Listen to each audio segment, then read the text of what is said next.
There is a frustrated Jeremiah Smith, but not for the reason that you might think.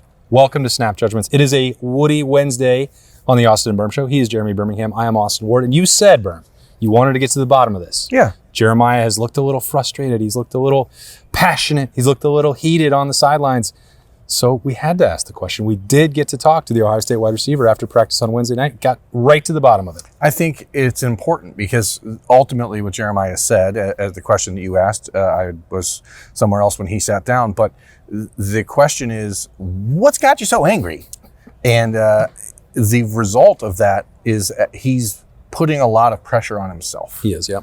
And I think it's not something that like a terrestrial can really fathom, like, because he is the best receiver in college football. He is going to be not just a first round pick after next season, but he's going to be the number one pick in the draft next year, which will make him the first NFL receiver or first receiver to be picked as the number one pick in the draft since 1995. Like, there's a lot of pressure on him, and he believes he can be better and should be better, and he shouldn't drop footballs, and he shouldn't make mistakes, and he shouldn't run routes that aren't 100% crisp. Like, he is so high pressure on himself that, like, anything we talk about won't even compare to what he's doing to himself. Yeah, and I prefaced it by saying, I know what a competitor you are. Like, that's how you show it, and it's also a combination of the way you're trying to show leadership, that this is the standard that you hold yourself to, and that would apply to the rest of the team. But I was like, have you been frustrated the last couple of weeks? And first he said, well, I haven't really been frustrated since Texas. And there were the 2 drops in that game that we know about, and he's receiving extra attention, and they weren't scoring a ton of points. And he's like, well, actually, no, I kind of got frustrated against Ohio too, because there was a drop in that game, and he thought that he should have had the fade ball, which I didn't chalk up as a drop for him, but it was a play that he expects himself to make. So it has been channeled into, I think, these last weeks of practice, halfway through the preparation for Washington on Saturday in Seattle. That'll be at 12:30 Pacific time, 3:30 on CBS, where, as you said, he is from a different planet, a different solar system, different galaxy, and the standard that he holds himself to is highly elevated. Not for the exterior reasons that you're talking about necessarily, being a number one pick, but wanting now to. Because the first question he actually got was about contributing to that banner over there. It's a 2024 national championship banner, and he's like so beyond that. He doesn't want to claim that as his own. He's trying to put another one up there. And I think for Ohio State to reach its full potential, he's putting that weight on his own shoulders, and it's a team thing. But his contributions are, you can't drop these opportunities if you're going to put Julian Sayin and the rest of the offense in the best spot to win games. Yeah, and he's hearing of it from his coaches. He's hearing it from everyone else. Like, this week is a week where Ohio State as a program is going to be challenged.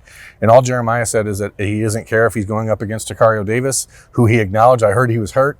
Like, he's going to play. I mean, that's the way it's going to go. And he said that he doesn't care if he's going up against a freshman or against a fourth-year guy. He's going to dominate. And that's a pretty telling statement. I'm going to dominate no matter what. Okay, well, let's go. Yeah. It's time to do it. This team is definitely taking this Washington game very seriously. There was not a lot of joking around tonight, even on a night where people are asking Jeremiah about his brother's commitment. You know, he said, I can't really talk about that, but, you know, obviously he was proud of him and you know, excited that he made the decision. But they don't want to talk about the extemporaneous stuff. They just is like, Washington is a good football team. I asked Ryan Day when he was walking off of his lightning round 10 minutes or whatever, I said, you know, you guys are the second number 1 ranked team in 15 years to be only a single-digit favorite against an unranked team. And I said, why do you think people don't buy Ohio State? And this is just us talking. I wasn't trying to like put him on the record or anything, but he said, it's nothing about Ohio State. He said, Washington's really good, and people need to be aware that they are really good. And what they've seen on film, even though they've played subpar competition, translates. The things they're doing well translate, and this is going to be a test. And so that is certainly the mindset of the Ohio State team. Every player we talk to, that's Carson Hinsman, Caleb Downs, Jeremiah Smith, Sonny Styles, Jermaine Matthews, like Caden Curry. Like, this team is dialed in, ready for what they expect to be the toughest test of the season so far, I think, in a lot of ways. I mean, even more so than Texas. From a physical standpoint, Texas may have been a better like-for-like competition, but as far as all of the circumstances around this game, this is a objectively tougher game than Texas because it means a lot more. It's on the road. There's the off week. There's the travel. There's the noise. There's the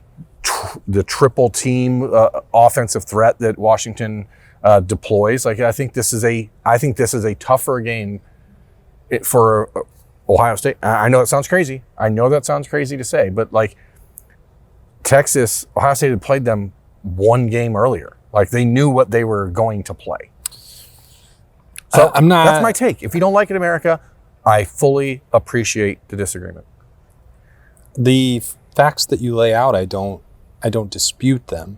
I think reaching the conclusion that it is objectively tougher, I'm not going to take that ride with you because the physicality of playing Texas is, I don't think Washington can come close to matching that. And what we're talking about in terms of the rest of it, and I think it all boils down to Damon Williams and the offensive firepower.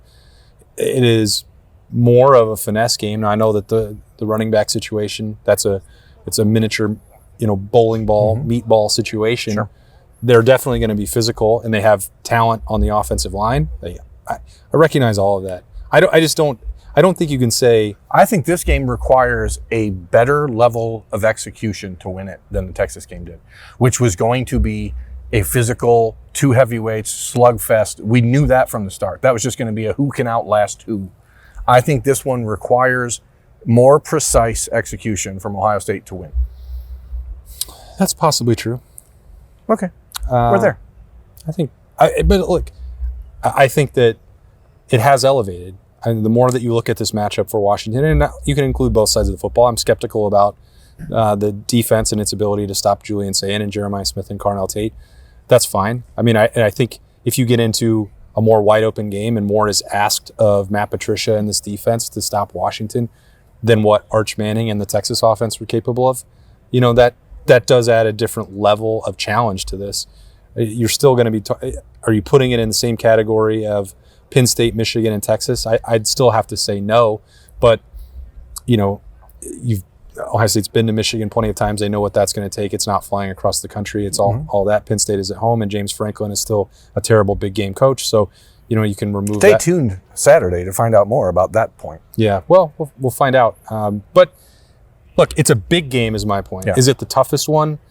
I think it has become game number 4 overall for Ohio State, which is significant all of its own. It's not the one you can't afford to waste these opportunities. No, I mean, because it sets a tone. I mean, Sonny Styles said it tonight. He said that they will learn a lot about themselves on Saturday.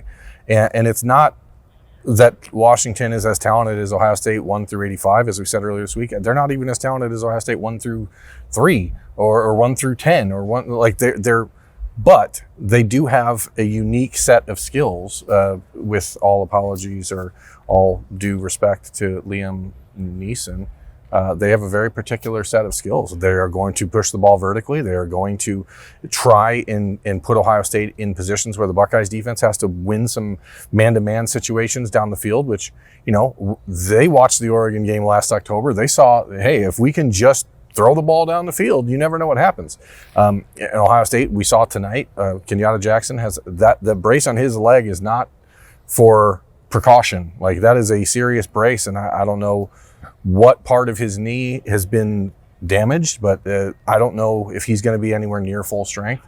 There are pieces to this game plan on Saturday, and I asked Matt Patricia about this because, and we'll talk, and you'll hear about it more on tomorrow morning's episode of The Beat on the Austin Birm Show, is that Jed Fish coached with Matt Patricia in New England.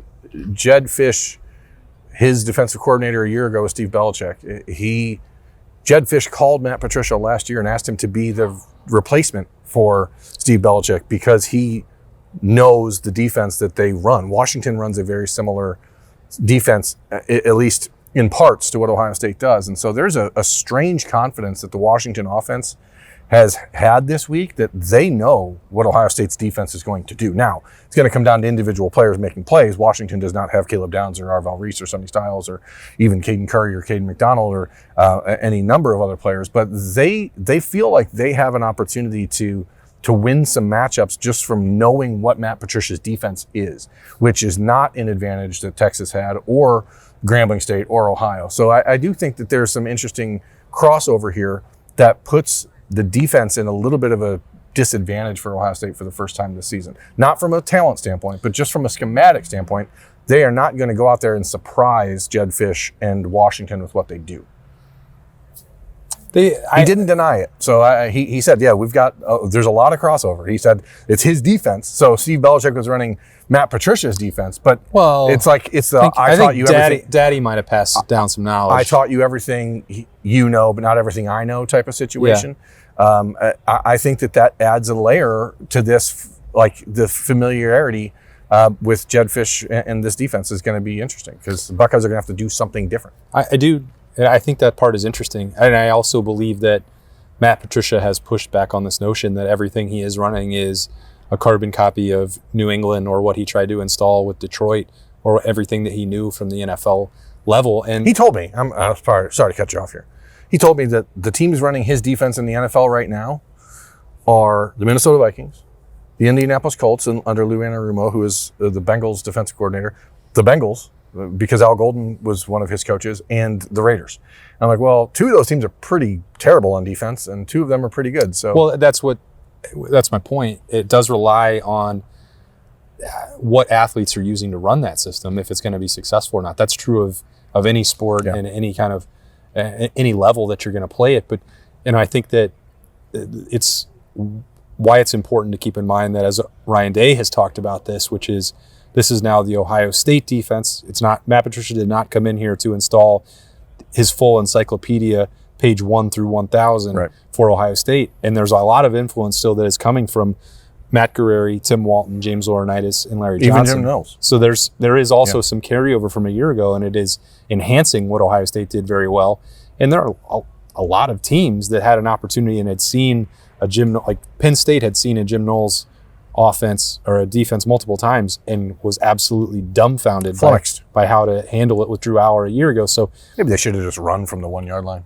Maybe. It's about execution. It's about athletes. And I think from that regard, I still, I am a little bit skeptical of Washington's chances to win this game, while fully acknowledging that they can, and that Ohio State, when they leave tomorrow at this time, as they're leaving after practice on Thursday, that they have to be locked in, that they manage the jet lag, the body clock situation, that they are able to stay focused and locked in. And it doesn't seem like that's going to be an issue for them.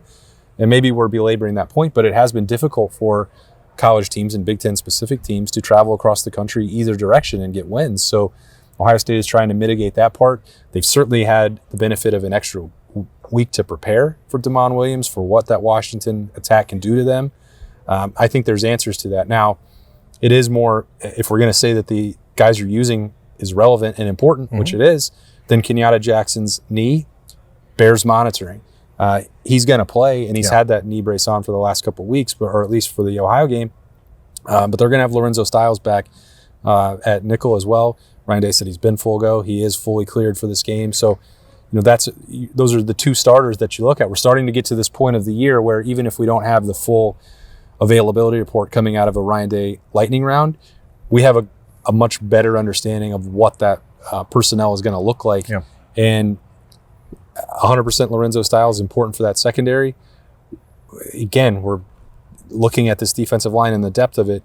I don't think you're going to see the best of Kenyatta Jackson on Saturday, at least based on what we saw walking off the practice field. Yeah, and that will be interesting because, again, when you're trying to stop a guy like DeMond Williams, you need defensive ends who are able to lock up their rush lane and to be an edge setter and someone who's long, and that's certainly what Kenyatta is, to make sure you get a hand on DeMond Williams if he happens to run by you before the other guys are there to clean up. So it's going to be interesting to see how they respond to that. I know, in the past, we were talking with Matt Patricia, and he'd said that in Detroit, like, he had used basically outside linebackers against quarterbacks like that in the past as defensive ends. But that's hard to do against Washington when you have Jonah Coleman, who's a 5'10", 230-pound bowling ball at running back. So in length at tackle, and their long tackle. So it's a very interesting matchup for the Ohio State offense or the Ohio State defense against the Washington offense. Ultimately, I think this game gets won because Ohio State's offense will score more points than Washington's. But I do feel like, if I'm being honest about how I feel about the game. I was going to say, I think the midweek Birm vibe check is trending the wrong way. I predicted, 35-24 or 38-24 is what I said at Roosters on Monday. I mean, I could see how this is a 7-point game when it comes down to it. It could be 38-31. I'm going to be shocked if Washington scores 31 points, but I know from just listening to the notes that are in the air on a night like tonight, the Buckeyes are taking this very seriously. This is not they don't think it's talent equated, but they, again, you see the avenues for a team to pull off an upset. And it certainly helps when you're in 70,000 of your fans are there and you actually have loud fans, which they do. Well, I can't wait to see what your score is going to be altered to by the time we get to Freaky Friday on the beat. But we're not quite there yet. But we are through the midway point. Wednesday practice in the bag. Ohio State traveling out on Thursday. Tomorrow morning on the beat. Look for 3 things. We're going to be breaking down some interesting numbers that we've seen from this Ohio State team to this point and what they might mean on Saturday afternoon against Washington. And that's it. Then we're going to be traveling ourselves out on Friday, but we'll get to all of that later on. Looking forward to getting out to a new stadium for me, Husky Stadium, and seeing if the sound lives, the volume lives up to the reputation. It's been loud out there. I can tell you they have cranked up those speakers to the highest possible level. I think they turned it up to 11. We'll see if that preparation pays off. Does any stereo speaker just go to 11 as the highest number, or does everyone just stop at 10? Well, I think that's the joke. Oh. But I don't know. I'm not a comedy expert, obviously. I'm not sure it's comedy. I'm just wondering, someone should just make a knob that goes to 11. Well, Spinal Tap. So that you can be like, hey, we made one that goes to 11. It's on film. It exists. I didn't see that. Okay, well, read a book, man. We'll see you guys later. Thanks for joining us for Snap Judgments on 97.1. 10 TV, 10 TV Plus, Apple, Spotify, anywhere you get podcasts. Thanks for joining us on a Woody Wednesday. He's Birm. I'm Austin. We'll talk to you Thursday morning.